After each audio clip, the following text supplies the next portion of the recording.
Bonjour à toutes et à tous, nous nous retrouvons aujourd'hui sur la chaîne Tout en Colle pour une nouvelle vidéo carterie.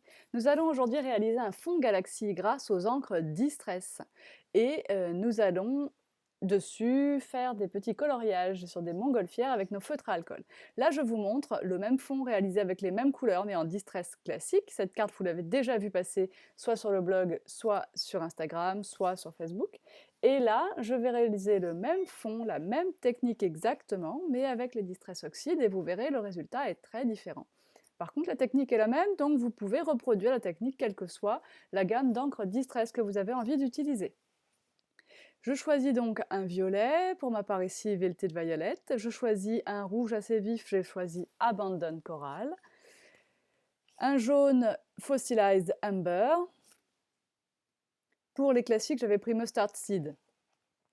Et en bleu, je prends ici Peacock Feathers, alors qu'en classique, j'avais choisi Mermaid Lagoon. Et bien sûr, une fois que j'ai fini d'apposer mes couleurs de façon tellement aléatoire sur mon fond de carte, eh bien, je passe l'encre noire, puisque c'est elle qui me permet d'obtenir ce fond galaxie à la fin. Alors à vous de décider à quel point vous voulez couvrir les couleurs, à quel point vous voulez que le fond soit noir.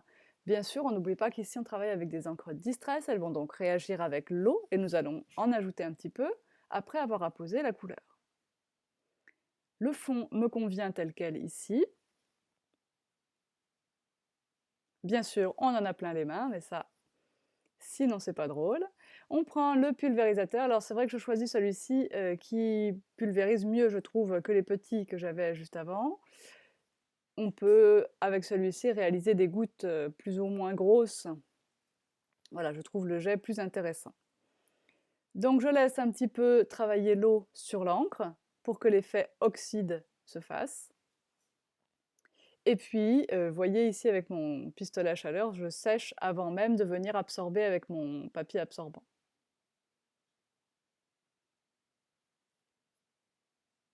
Et vous pouvez voir qu'à travers l'encre noire, on voit quand même les couleurs des encres qu'on a apposées au départ. Bien sûr, un peu de ménage, ça ne fait pas de mal.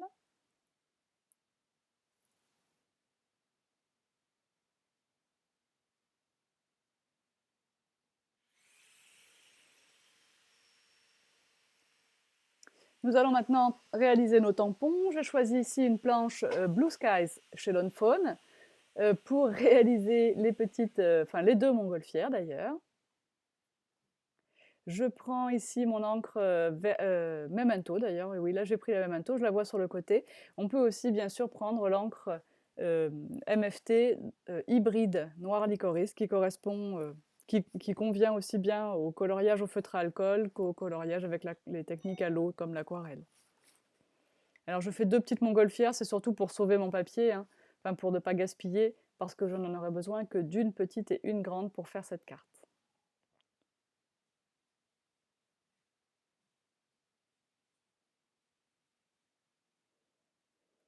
Alors une fois mes tamponnages faits, nous allons passer au coloriage avec les feutres à alcool. Je choisis ici BT2, BT4 et BT6, j'ai vu à peine, pour réaliser le coloriage de la montgolfière. Je passe la couleur la plus claire sur toute la partie du ballon, donc je prends ma grosse pointe pour faire ça. J'espère revenir dans le cadre très vite, je suis désolée d'être un peu décentrée ici. Voilà. Je prends ensuite le feutre numéro 2 dans la graduation, donc le feutre moyen, ni le clair ni le foncé, et j'en passe sur les bords et en haut et en bas. Bien sûr, je refonds tout de suite mon numéro 2 avec mon numéro 1, et je vais faire comme ça tout le long de la montgolfière.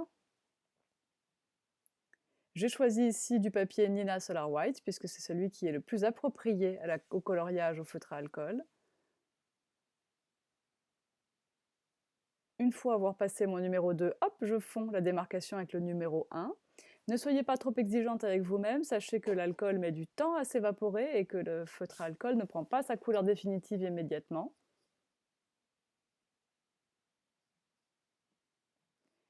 Et vous voyez que comme ça, je vais pouvoir garder une zone claire au milieu de mon ballon qui va donner cette impression de volume, de 3 dimensions,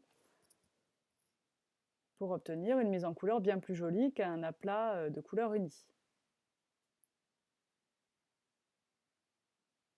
Ici, comme j'ai passé ma plus foncée, je la dilue avec la couleur moyenne. Et puis, je vais ensuite repasser le numéro 1 pour bien rediluer le moyen dans le plus clair. Et le numéro 1, toujours avec la grosse pointe ici, comme la surface est grande. Voilà, ma montgolfière, enfin le haut de ma montgolfière est terminé. Pour le bas du ballon et pour le panier, je choisis des nuances marron. Je ne prends que 2 feutres compte tenu de la petitesse de ces zones. Voilà, et je vais maintenant détourer avec ma paire de ciseaux ma montgolfière. Parce que vous aurez compris que je n'aime pas les dailles associées au tampon, car je n'aime pas le bord blanc de 2 mm qu'il laisse tout autour. Je préfère couper le long de la ligne noire. Je trouve que le résultat est bien plus joli comme ça. Mais ça, c'est une histoire de goût. Bien sûr, on n'oublie pas de passer un petit coup de feutre noir sur les tranches pour ne pas avoir cette tranche blanche qui, elle, est disgracieuse. Je vais ensuite prendre mon scalpel pour couper autour des ficelles qui retiennent le panier de la montgolfière. Et vider cette zone centrale. Voilà, vous voyez ici, la deuxième montgolfière est faite dans des couleurs corail.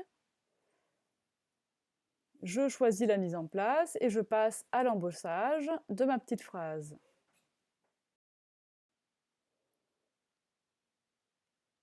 Évidemment, c'est mieux si je mets le tampon dans le bon sens.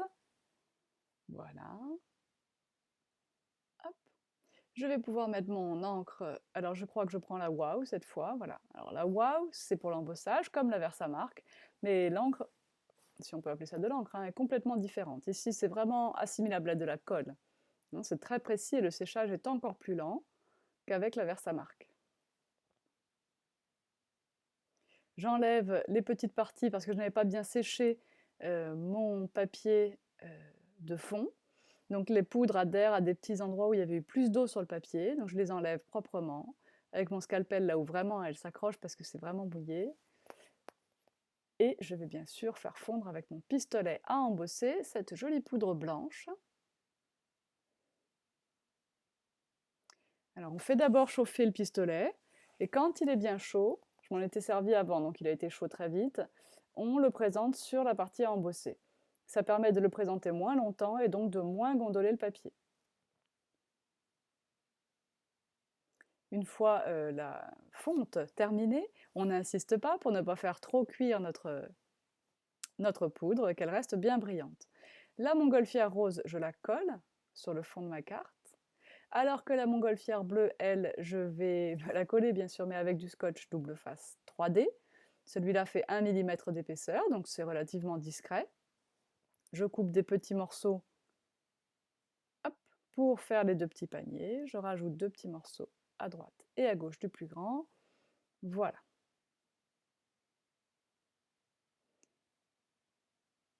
Et ça va vraiment nous donner l'illusion que celle-là est bien plus proche de nous.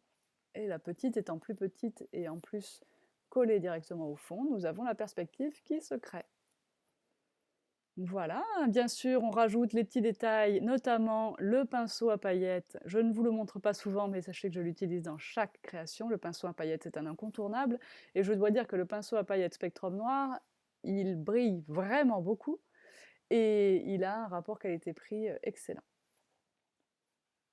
Bien sûr, ces effets de paillettes sont difficiles à capter avec les caméras. J'ajoute ensuite quelques gouttes de Crystal Drop nouveau. Je prends un Joule bleu, donc un transparent bleu et nacré pour la montgolfière bleue. Je prends un Joule rose, donc un transparent rose et nacré pour la montgolfière rose. Et je prends un turquoise, ça doit être le Caribbean, c'est dans les brillants, dans les gloss. Il est lui opaque, mais il va quand même absorber une partie de la couleur du fond pour changer un tout petit peu sa couleur et s'accorder parfaitement au fond de la carte.